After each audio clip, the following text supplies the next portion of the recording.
waves of sinewy muscle lined with grasping suckers reach out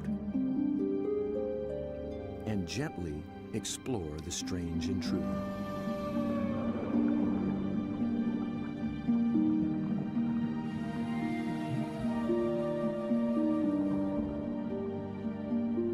A giant can reach 20 feet from arm tip to arm tip and weigh in at 200 pounds.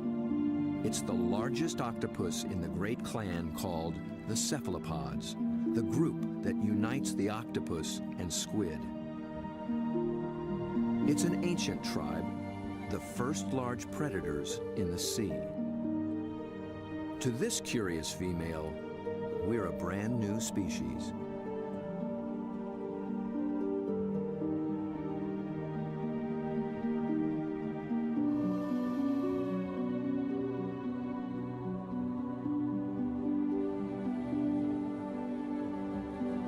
Cephalopod means head-footed, a good beginning in deciphering the octopus's amazing design. The head and body are encased in a large, soft sac, and the foot, derived from its distant relatives, the clams and snails, has become a siphon, a water jet to propel it in any direction.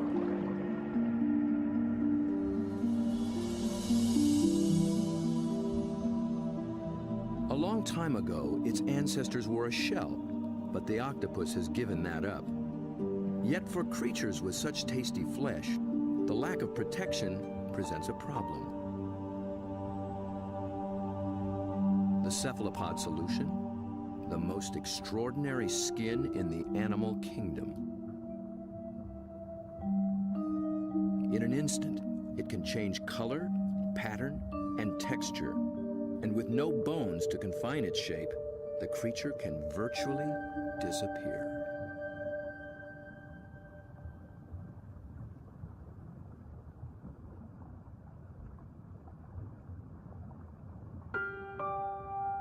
Another female lies sequestered in her den, tending to her brood of eggs. She lays up to 100,000 just once in her life. When they hatch, she will die. These clever, curious creatures won't live long at all. Their entire lifespan is no more than 3 or 4 years.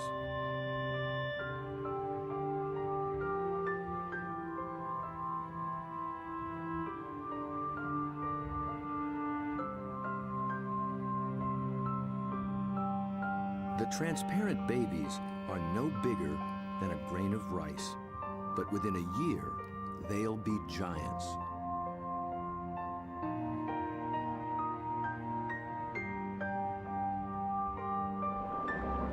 While the lives of these complex beings are all too brief, their line reaches back 500 million years, long before sharks began swimming the seas. This would be a great spot right in here.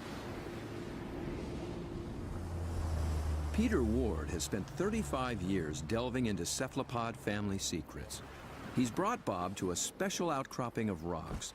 They were once well submerged in a much warmer sea and still hold a record of that long ago time. Fossils are found in these rocks, fossils of relatives of the octopus, actually. They're called ammonites. And how old are they? 80 million years in age. 80 million years. That's true. That is old.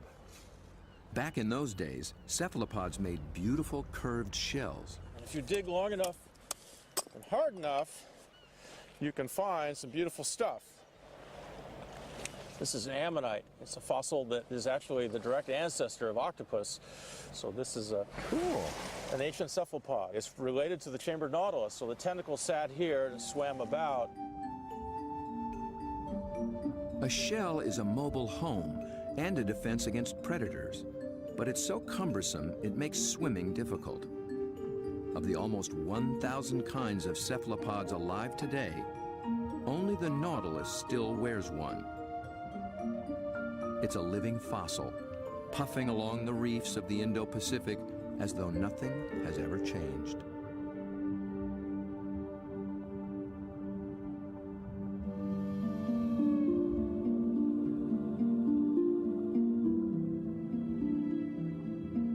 Bob returns for one last dive with the octopus.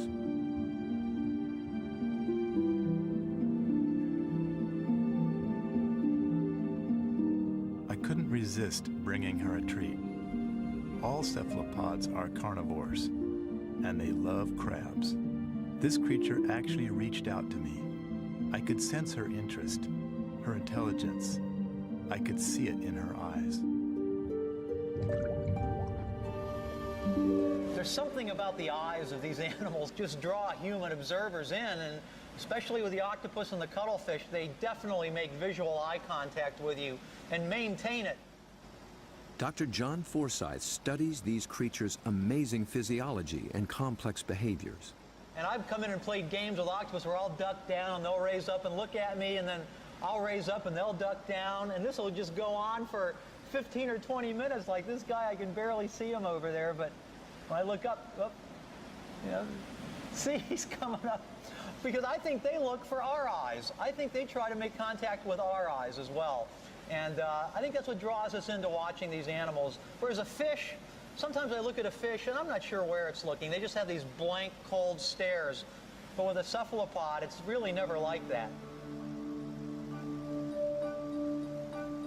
At the National Resource Center for Cephalopods in Galveston, Texas, John maintains quite a collection. There are several kinds of octopuses, a school of small squid, and another relative, the cuttlefish. For John, the eyes of a cephalopod are not just the windows to its soul. They tell you a lot about how the animal lives. The octopus has a rectangular pupil that captures light reflected off the sea floor. Squid's large round eyes are adapted to seeing darting prey in the twilight of the open ocean. Cuttlefish dwell in both worlds, and their complex eyes can actually change shape to accommodate their travels.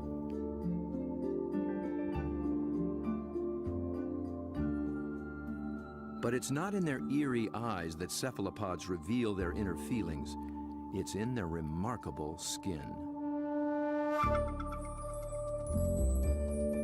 Millions of tiny sacs of pigment, called chromatophores, dot their skin, each controlled by minute muscles. With a little flexing, a cephalopod can flash with rippling bands of color.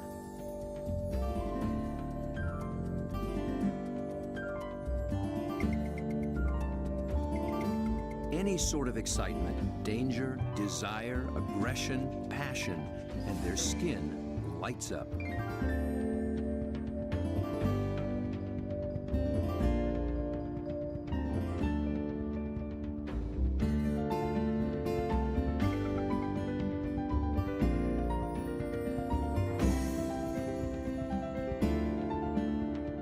For creatures with no vocal abilities at all, this is the way they communicate, in a language of light and color.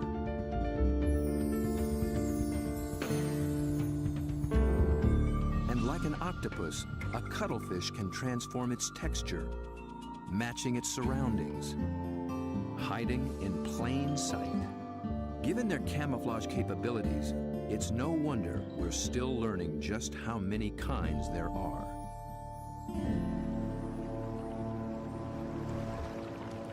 One of the hotspots for new discoveries is the narrow Lembah Strait off North Sulawesi in the island chain of Indonesia.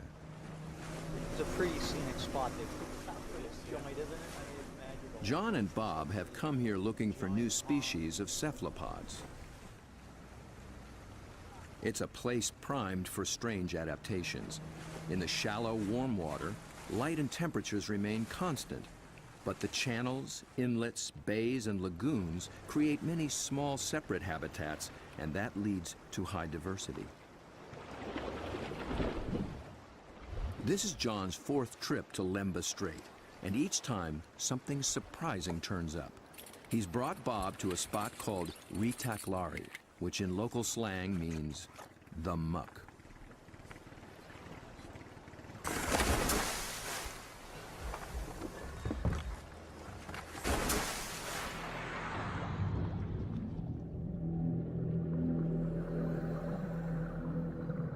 At first glance, it's a vast, flat disappointment.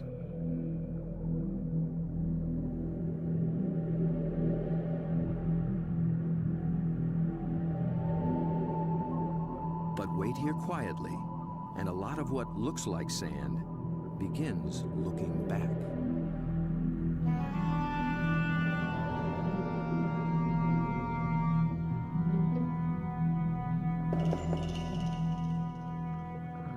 From the still of the muck to the roaring straits, a lot of effort goes into not standing out. Drifting reeds are actually floating razorfish. And the end of a few branches turn into ornate ghost pipefish.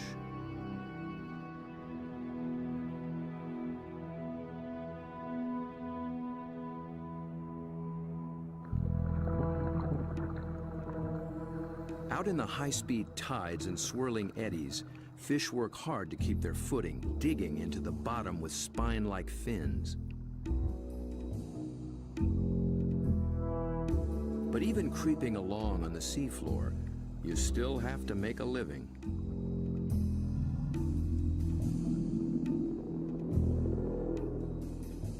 A harmless-looking weed rolling in the current is a hairy frogfish trolling for a meal.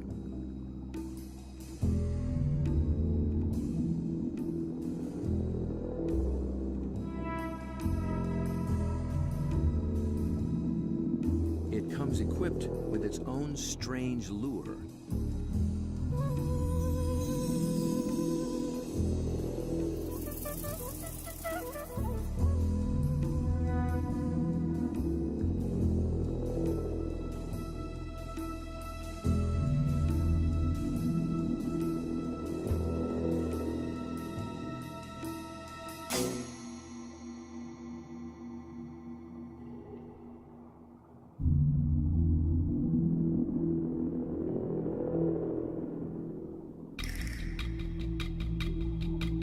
The sand offers the best retreat, but the crab has already been spotted. A marginated octopus is the perfect little predator here. Good camouflage, good eyesight,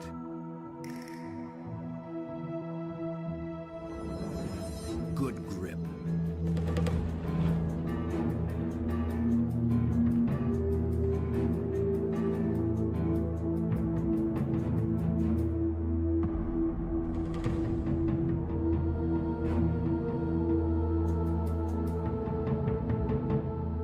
The soft-bodied octopus has one more weapon up its sleeve to subdue the crab's claws: venom.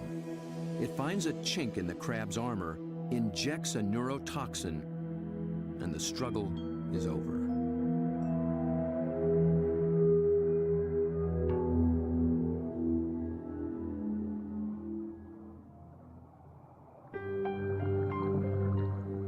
In such an open setting, the trick for every creature is to find some place to hide.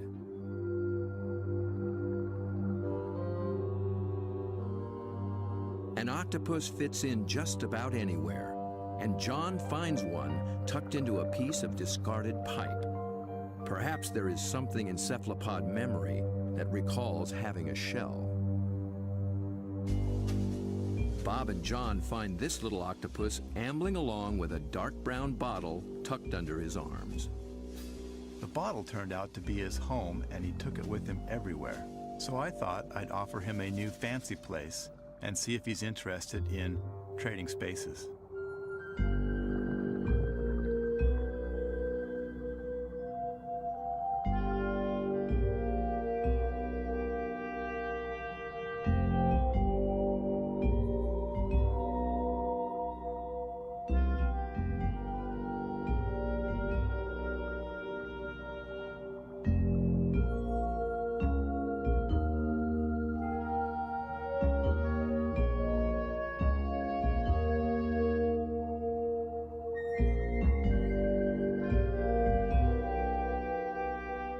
I began to worry he might get confused by this clear glass and wouldn't remember how to get back out.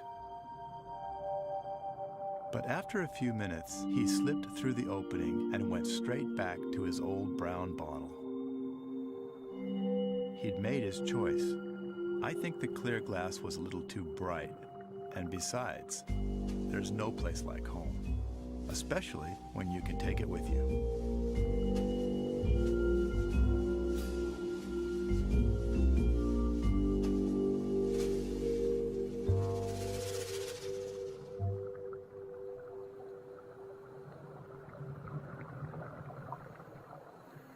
In the husks of old coconut shells, they find the pearl-like eggs of one of John's favorite creatures. It's a tiny cuttlefish that's seldom seen after it hatches. It remains so small and well camouflaged that it takes great practice to find it.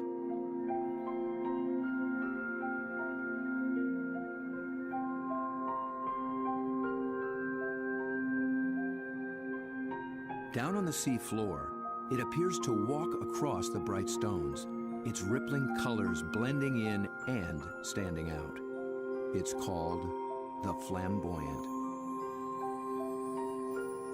The flamboyant cuttlefish is really in a class by itself, even among cephalopods in a lot of ways. First of all, the vibrant, dynamic, bright colors, the brilliant yellows, the magentas, the pinks and browns.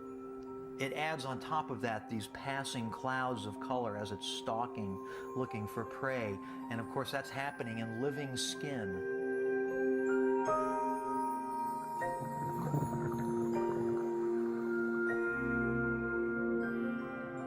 A lot of these animals are surprisingly bold.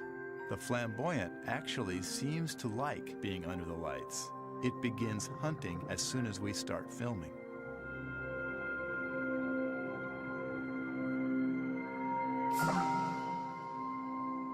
My video lights attract little shrimp and crustaceans. Perhaps the cuttlefish can even see better in the lights as well.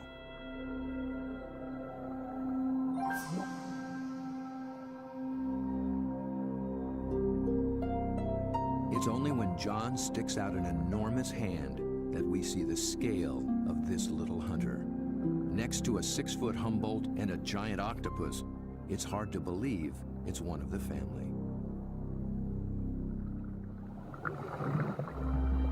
Not far away, a small octopus has been eyeing the scene. John reaches out for a better look. Every time I touch one of these animals, I'm not gripping it or holding it. My intention is never to frighten the animal in any way.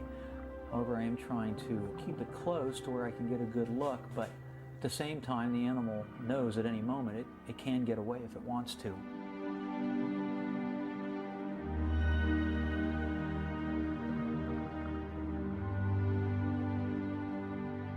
This octopus gets away all too soon. John thinks it may be a brand new species never seen before.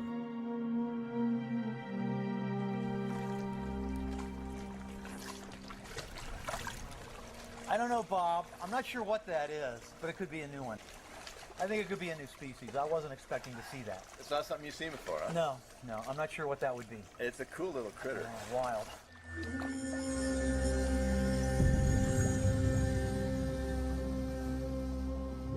The waters of Sulawesi are full of new discoveries, and one is an octopus designed with a special brand of disguise. It lives in the same waters as the banded sea snake, whose bold stripes announce its potent venom.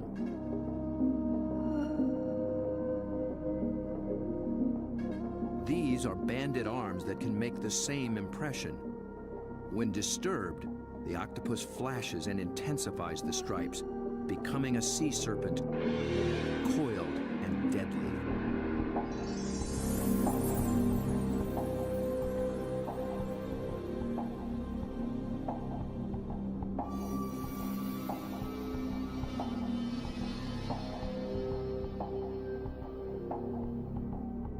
The creature has not yet been named by science, but it is known to be a fraud.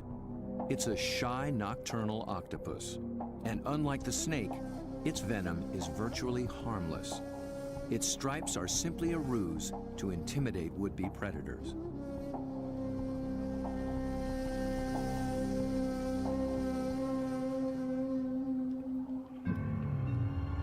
The real killer is a delicate, jewel-toned creature, the blue-ringed octopus. The flashing blue neon is no false alarm. Its poison can immobilize every muscle in the human body. There is no antidote. But all it's really after is a crab.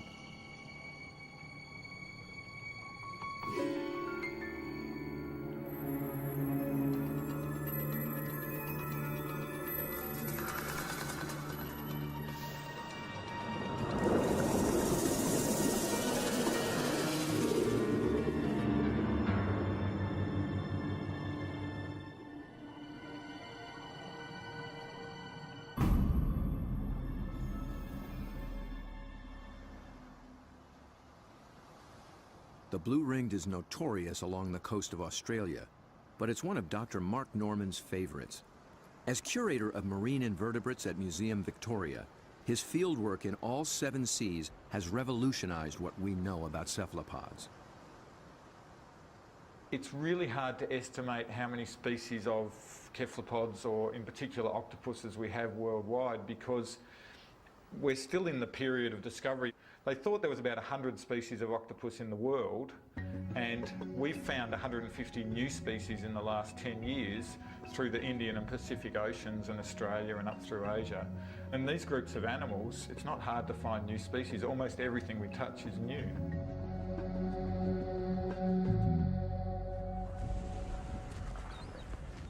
Bob wants to get close to the blue ring in the wild. So Mark, this is a shortcut to the beach? Yep, it's a great place to collect crabs. Through the graveyard, eh? Yep. So are these the bodies of the people who have been bitten by blue ring octopus? No, very few people have died from blue ring bites. He's more likely to have died choking to death on his calamari meal at the local pub. So this is where the crabs live. Yep, they hide up here at low tide under the rocks. As the guide to the blue ring, Mark starts Bob off with their prey. Lots of little crabs. Yeah. You need a nice juicy one. There you go. Look at the claws on that. That'll take your arm off. It's an ironback crab. You can appreciate why the octopus has to get rid of the crab's claws as quick as possible. Knock them out. When the octopus bites them, it actually goes for those soft gaps in the junctions, like the elbows where the arm is a bit thinner, or else they bite them right on the eyeball, and the poison goes straight down the eyeball and into the brain. So they end up paralysing the animal instantly and putting these claws out of action.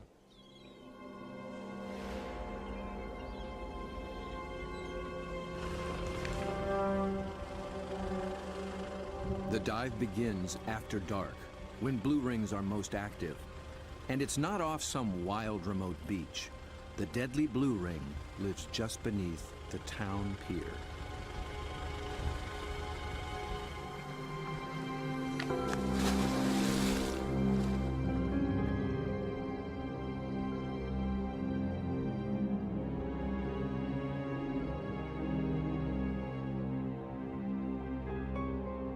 Blue ring octopus are an extremely venomous animal, and if I was to be bitten, I would probably be dead within 3 minutes. Your body would start stiffening up and you'd lose the capacity to breathe, you'd lose the capacity to wave or walk or run away, you'd run out of oxygen and you'd suffocate. But these little animals are really shy, really secretive, and the last thing they want to do is attack humans. They don't eat humans, they don't drag people out of their cars and drag them down the beach. They just feed on crabs. But tonight, not even a crab could catch its attention. This is a male, and he's just found a female. 2 wild blue rings are preparing to mate.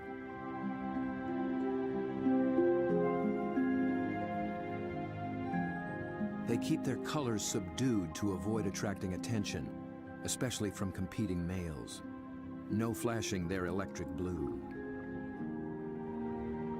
A temporary aquarium helps Bob film what happens next. After a few minutes of courtship, the male gently slips a special arm into the female's gill slit. He's depositing a packet of sperm, which she will use later to fertilize her eggs.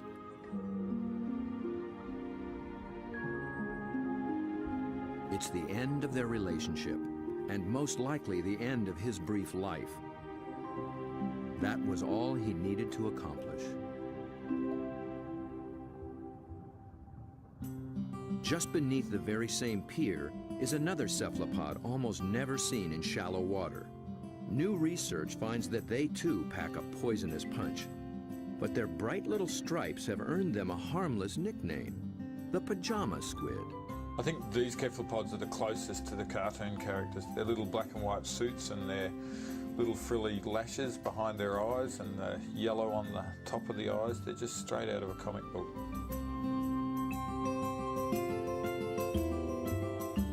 The pajama squid seem to have taken a cue from the blue rings. Males grab any passing female and then they try as hard as they can to reposition them so that they're face on, ready to mate, sort of suckers to suckers.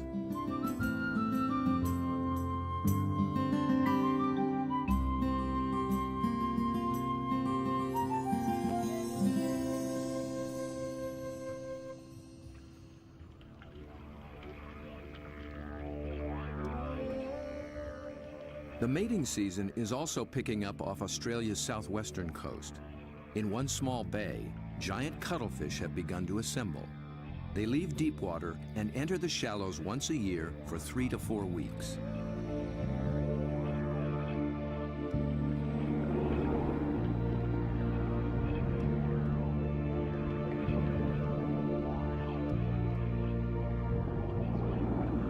The males are 3 feet and massive, with 8 flowing arms and one all-consuming purpose.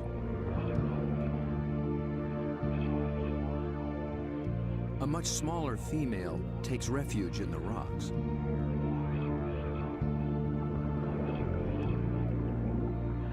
The males waste no time taking on their rivals. They flash and ripple with aggression. Their control is so subtle that they can isolate and flex just the flank facing the opposing male. The other flank communicates a solid, dependable side to any nearby female.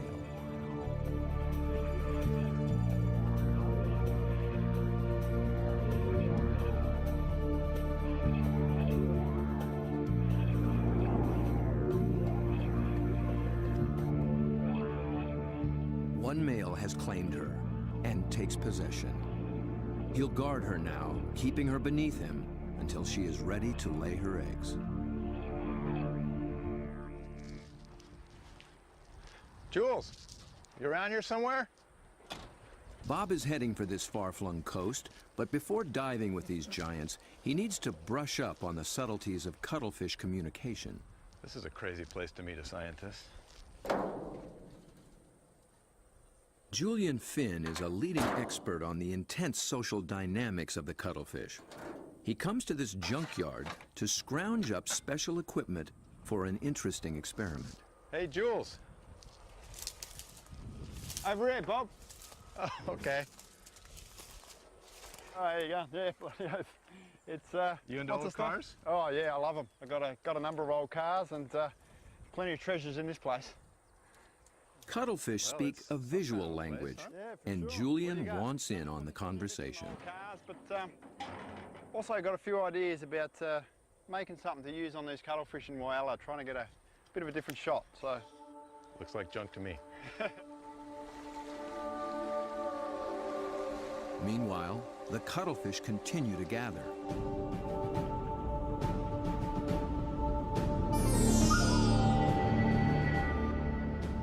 Their complex communication escalates into a kaleidoscope of colors.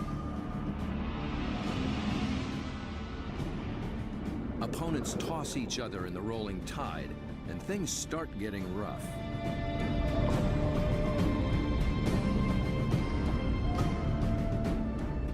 The violence can rip up their all-important skin, sabotaging a male's chance to impress and intimidate. And someone's nursing a torn-off tentacle.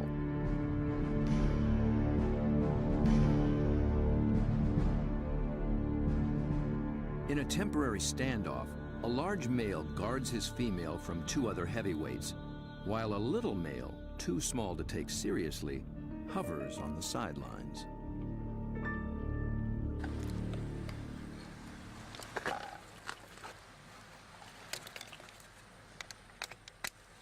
The two males on shore get set to join the fray. Well, here you go, Jules. I just wanted you to know that my camera's bigger than yours. Mine's a bit different than yours, sir. Well, yours has a hubcap on the front of it.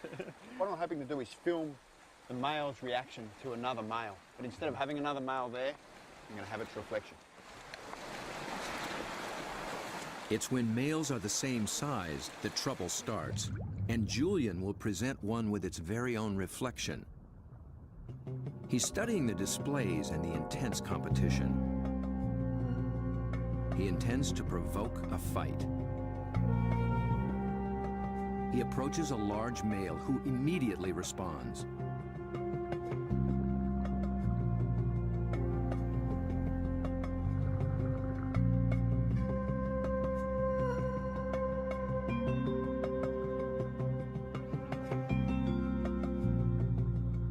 The cuttlefish becomes increasingly absorbed with his own image, but instead of a conflict, the story takes a surprising turn.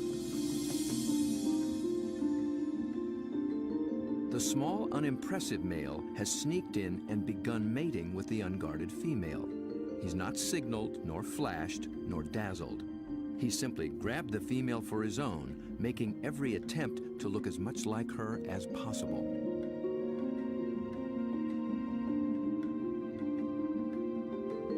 The aggressive male makes no headway with the mirror and finally moves off to resume his duties.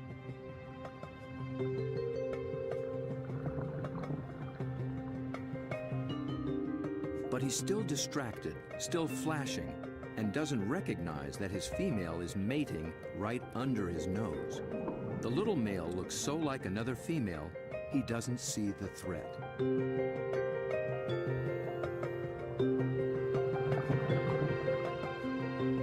At last, he senses something's wrong and moves in to reclaim his female.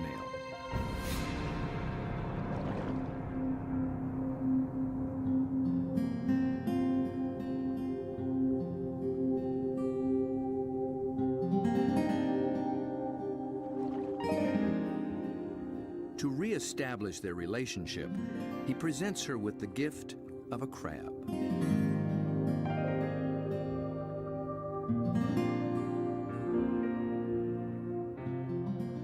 With so much going on in cuttlefish society, Julian will be experimenting for a long time to come.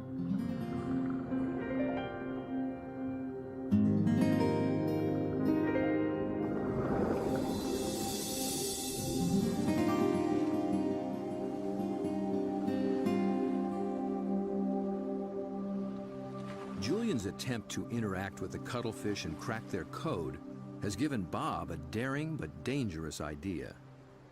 Deep in the waters of Mexico, the mighty Humboldt squid flash their own mysterious signals, and Bob is determined to dive with them again. He intends to engage these aggressive predators by imitating their behavior with a display all his own.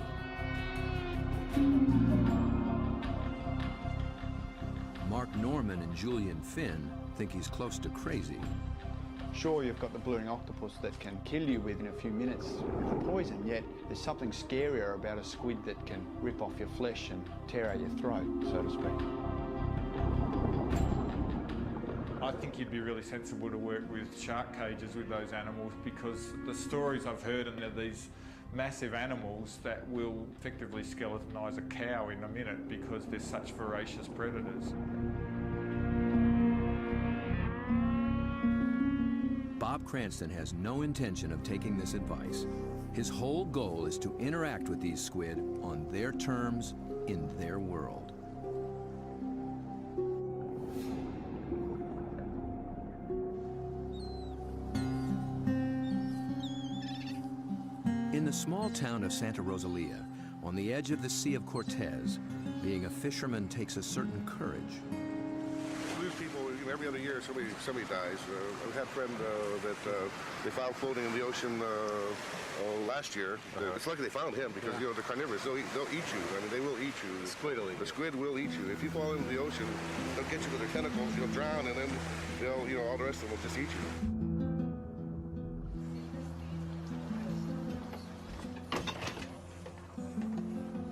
Despite their dread, these fishermen face the Humboldt on a nightly basis. Bob will need their help if he hopes to find when and where the squid are rising.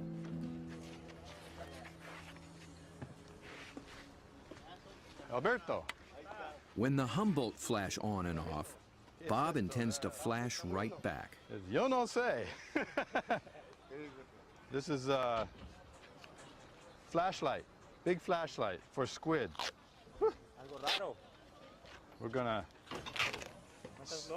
Estos locos, see?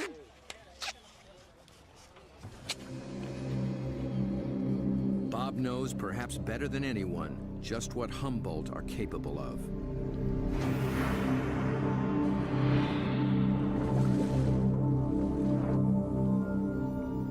But it's not fear that he feels. It's an intense fascination for such alien creatures in a world so different from our own. For me, there's just something about these animals. Maybe it's because this type of diving in itself is a great challenge. It's hard to work at these depths. I've managed to go down and physically touch these fantastic creatures, but somehow they're the ones that have taken a hold of me.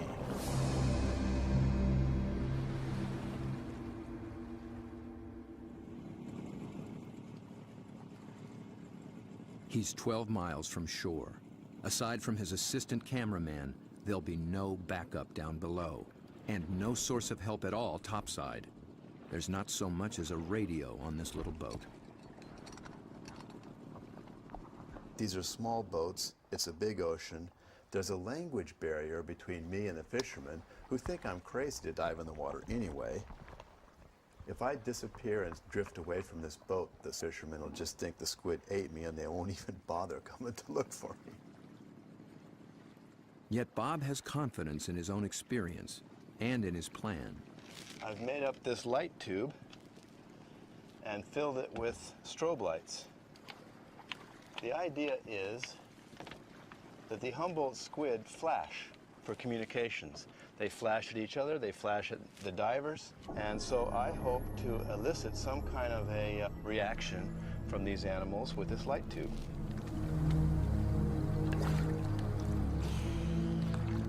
Beneath the boat lies 1,000 feet of open water and sea monsters.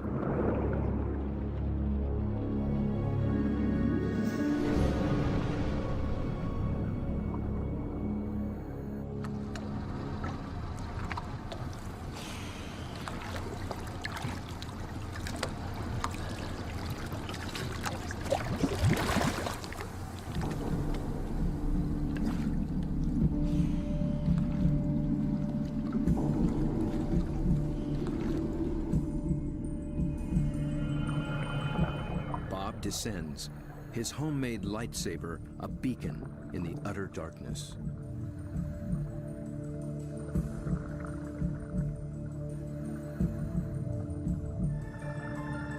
Right away, there's a complete surprise.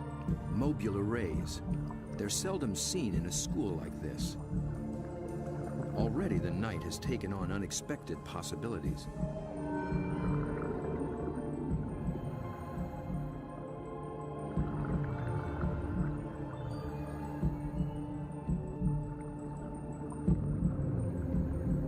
With his depth gauge reading 150 feet, Bob figures he's in squid waters. He powers up.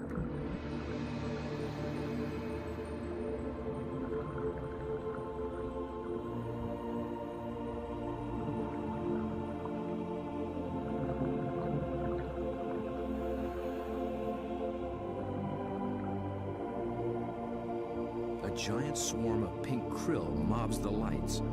Suddenly, Bob's in the middle of a midnight feeding frenzy.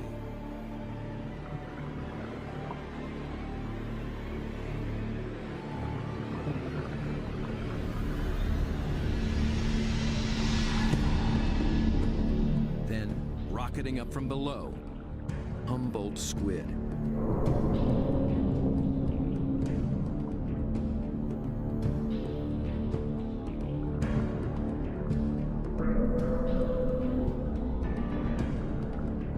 They're flashing red and white. Bob tries to get clear of the krill into better visibility. And he's caught the squid's attention.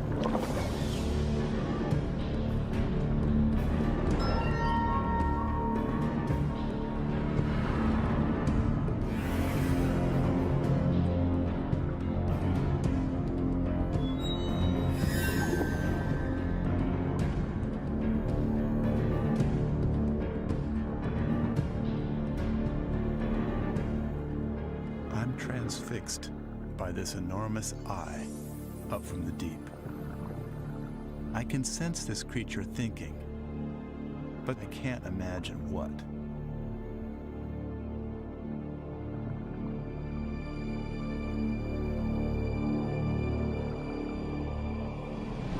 A minute later, contact. The squid grabs hold, testing the light the only way it can.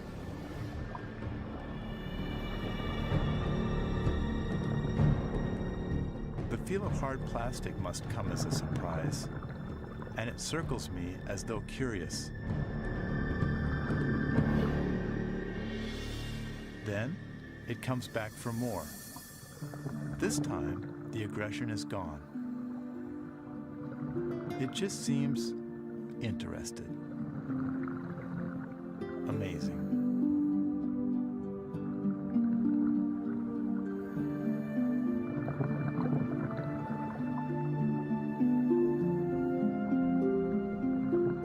We play for a moment.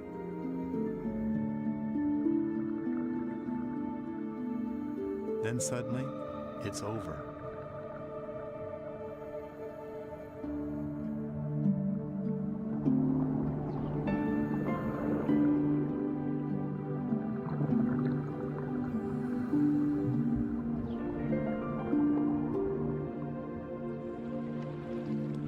The fishermen are relieved just to see me alive, but I climb back in the boat knowing something remarkable has just happened. I danced with the devil down in the deep, and I'm already thinking about the next dive.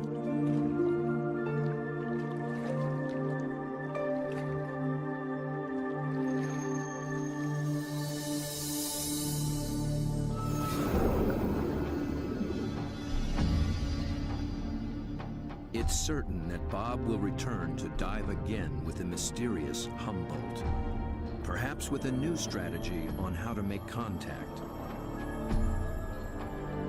He's just at the beginning of this extraordinary quest.